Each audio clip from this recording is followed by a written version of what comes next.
She was the department's most reliable officer. 8 years of spotless service, respected in her community, admired by fellow troopers. And on a bright Saturday afternoon in 1991, she radioed in for a routine lunch break and then simply vanished. No witnesses, no accident, no goodbye. For 7 years, her disappearance haunted the department until a discovery deep in the Missouri backwoods unearthed more than just a body. It revealed a secret someone went to incredible lengths to bury. Before we begin, don't forget to like and subscribe, because sometimes the real horror lies not in what's missing, but in what's been hidden in plain sight. September 14, 1991, Cedar Falls, Missouri. The sun was high, the air was crisp, and Officer Ashley Mitchell began her shift like she had hundreds of times before. She was 32 years old, tall, composed, one of the few women on the Missouri Highway Patrol and one of the most respected. Locals knew her by name.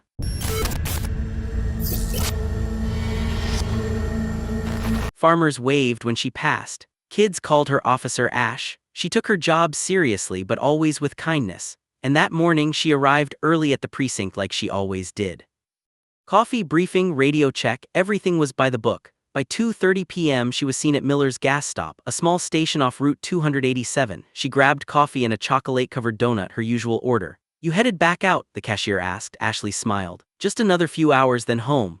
At 3:47 p.m. she radioed dispatch, code 7, lunch break. Location, mile marker 143, Riverside Stretch. It was a common spot, shaded, quiet, overlooking the riverbend. Patrol officers used it regularly. The radio log showed nothing unusual. Her voice was clear, calm, and then she disappeared. By 4:30 p.m. Ashley hadn't called back on the radio. At 5:15 her shift supervisor called in a status check, no response. At 5:33 p.m. a formal officer not accounted for alert was issued.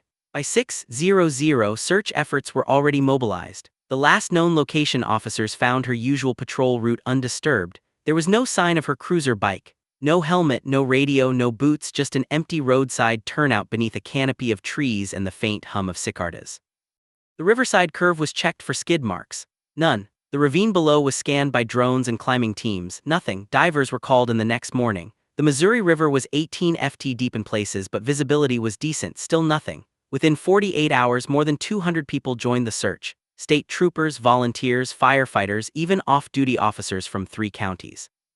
They checked storm drains, caves, hunting shacks, barns. Helicopters with heat sensors flew from dawn till dusk. K-9 units followed faint trails that ended near the ravine and stopped cold. No blood, no belongings, no struggle. It was as if Officer Ashley Mitchell had stepped off the road and into the void, the woman behind the badge. What made the disappearance more disturbing was who Ashley was. She wasn't the kind of person who broke routine. Her life was meticulously documented, her apartment spotless, her bills paid, her fridge filled with the same grocery list every week. She wrote letters to her parents every Sunday. She had dinner with her sister every second Friday. No signs of depression. No major life stresses, no medication history. Her personnel file was clean. Her last psych eval was glowing, focused, grounded, exceptionally dedicated. Her car was still parked at the station, her spare uniform hung pressed in her locker, and in her desk drawer was a letter addressed to her niece. "Can't wait to see your dance recital next month." Ashley Mitchell wasn't planning to run, she was planning to live. The rumors and theories, when the facts stop making sense, the theories take over, and soon Cedar Falls was overrun with them. She was kidnapped by a criminal she arrested. She was recruited for undercover work and had to vanish. She faked her death and started a new life. She was targeted by someone inside the department. Some of these came from the press, others from within the community, but none held weight. The FBI was brought in by week 3. They did background checks on her colleagues, her family, and even old cases she'd worked. Nothing stood out. No threatening letters, no stalkers, no open complaints. It was the cleanest disappearance they'd ever seen. Too clean, almost rehearsed. The case went cold by early 1993. Flyers were taken down. The official search was suspended. Her family held a vigil on the 2nd anniversary of her disappearance, just a handful of people under a dim street lamp outside the courthouse. It rained that night. Her sister never stopped hopping. Her father stopped speaking about it entirely. Her mother left her room untouched for years until one day, 7 years later, something changed. The man who wouldn't let go, Detective Mason Holt, had been retired for less than a year when Ashley Mitchell's name showed up again in a cardboard box. It was March 1998, a cold one. He had been organizing old case files for transfer to the county archive when he spotted her name on a faded red folder at the back of a steel cabinet. He pulled it out, blew off the dust, and stared at the label. Mitchell, a status unresolved cold patrol 1991, he remembered her, everyone did. But what stopped him cold wasn't the name, it was what was inside. Tucked behind the summary sheets, call logs, and witness interviews was something odd. A torn page from a dispatch log stamped September 14, 1991, 4:19 p.m., 32 minutes after Ashley's last radio check-in. It was a partial entry, male voice requesting urgent response. RR Bridge 144 static. Can't locate unit. There was no follow-up, no responding officer, no transcription, no report. It had been misfiled, buried, or maybe ignored. Mason leaned in. The Riverside Bridge only had one railroad crossing, mile 144, just a mile from where Ashley had radioed in. He checked her official file. That call wasn't mentioned anywhere. For the next 72 hours, Mason did what the department should have done 7 years earlier. He drove the length of Route 287 again, reviewed topographic maps, searched newspaper microfilm. He even reinterred residents who had called in tips. And then on April 4, 1998, a retired farmer named Dale Nixon gave him the breakthrough. "Yeah, I remember that day," Dale said. "Saw a patrol bike that afternoon. Wasn't stopped though, it was moving slow, heading toward the old quarry." Mason paused. Quarry, private land used to belong to the mill, been fenced off for years. The area had never been searched, not once. Mason got access to the property through the current owner, a lumber company based in St. Louis.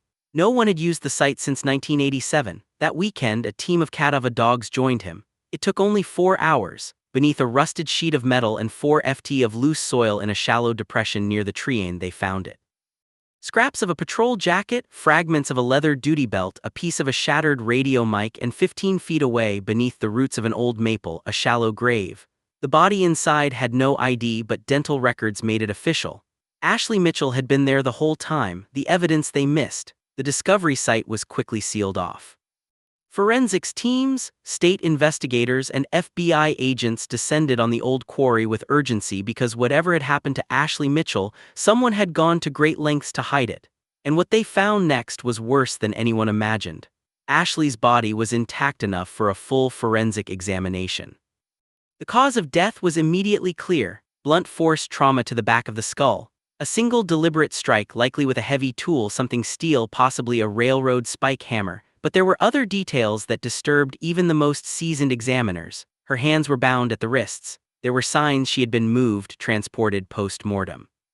And the shallow grave, it wasn't dug by hand. It had scrape patterns at the base, consistent with a small construction backhoe. Someone had planned this. More evidence was unearthed near the grave: part of her name badge, a crushed canteen, and a rusted item that when cleaned was unmistakable. A standard-issue highway patrol flashlight with initials engraved at the base. AM. It had dried blood on the handle, but what disturbed investigators most wasn't the evidence left behind. It was what they learned had been sitting in the system the whole time. Back at HQ, cold case analysts reran background checks on every known associate, traffic stop, or citation Ashley had issued in the 6 months leading up to her disappearance. One name triggered a hit: Kenneth J. Lowry. He had received a citation from Officer Mitchell 2 weeks before her disappearance. Nothing major, faulty brake light, but something about the stop had escalated.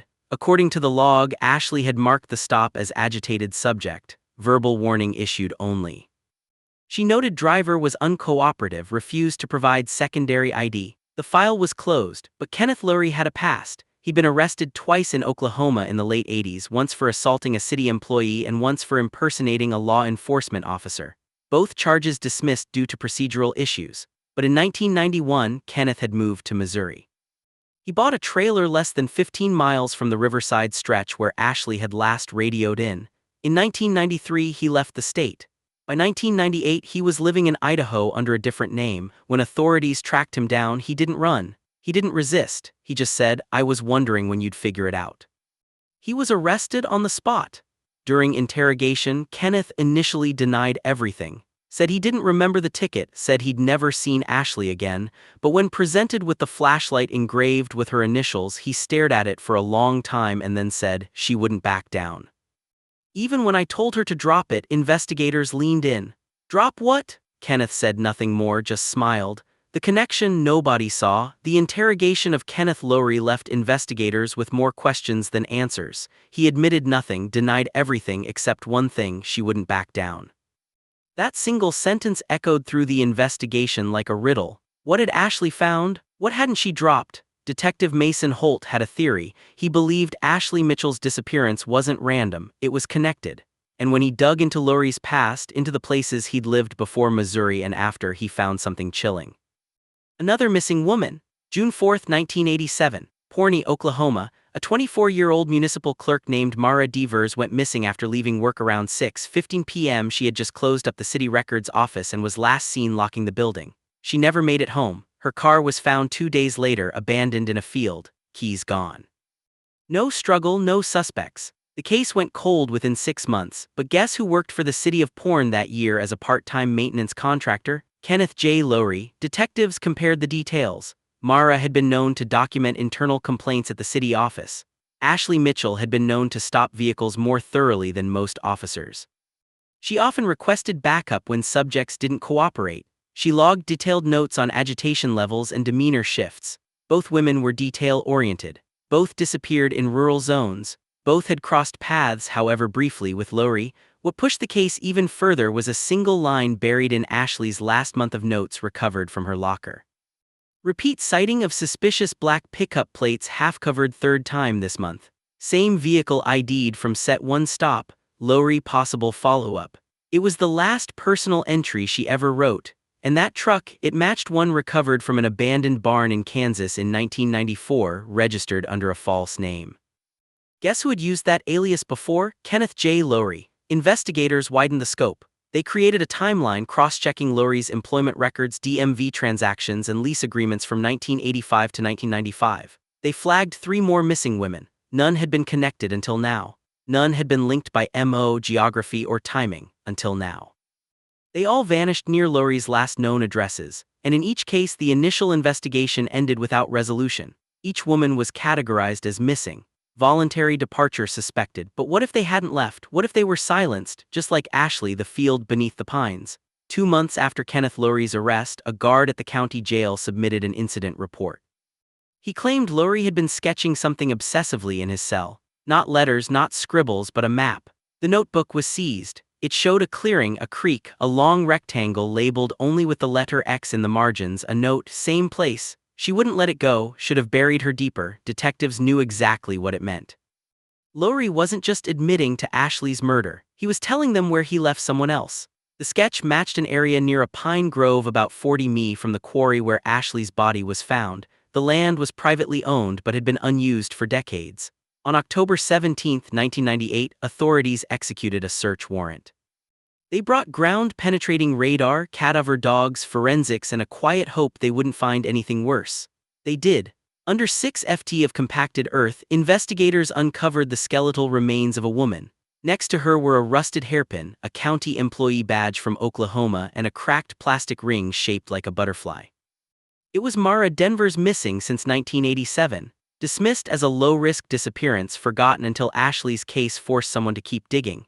In total, 3 bodies were recovered over the next year. 3 women, 3 states, 3 forgotten names, all found because one officer, Ashley Mitchell, didn't ignore the warning signs.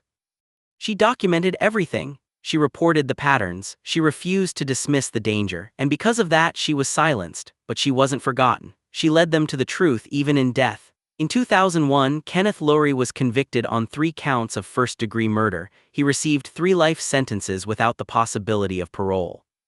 He died in prison 6 years later. No one claimed his body. As for Ashley, she was buried in full honors by the Missouri Highway Patrol. A 12-foot memorial now stands beside mile marker 143 where she made her final call.